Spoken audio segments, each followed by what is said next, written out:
பேரூராதீனம் சாந்தலிங்க அடிகளார் குரு பூஜை மற்றும் சத் வித்யா சன்மார்க்க சங்க 112ஆம் ஆண்டு விழா நடைபெற்று வருகிறது. மாசி மாதம் 14ஆம் தேதி தொடங்கிய பூஜை 5 நாட்கள் நடைபெறுகிறது.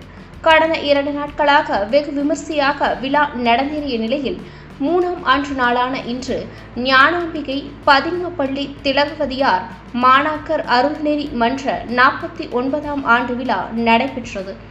தலைமை ஆசிரியர் ராஜேஷ் அவர்கள் வரவேற்புரையாற்ற நந்தீசர் திருமம் தவத்திரு சிவந்தி அடிகள் ஆதிய துறவி கிருட்டிணமூர்த்தி ஆகியோர் மகிழ்வுரை வழங்கினர். இந்நிகழ்ச்சிக்கு பூச்சியூர் ஆரம்ப சுகாதார நிலைய மருத்துவ அதிகாரி டாக்டர் வசந்தகுமார் தலைமையேற்றார். பள்ளி ஆசிரியர் சரவணகுமார் நன்றியுரை வழங்கினார். தொடர்ந்து மாலை கலை நிகழ்ச்சிகள் நடைபெற்றன. பின்னர் ஐஸ்வர்யம் நீரிழிவு மைய மருத்துவர் ஞான சம்பந்தம் மகிழ்வுரையாற்ற நீதிபதி வனிதா தலைமையேற்றார். நாக்கூரான் மருத்துவ மையத்தின் மருத்துவர் பாலகணேஷ் வாழ்த்துரை வழங்க பள்ளி ஆசிரியர் வினோதினி நன்றியுரை வழங்கினார்.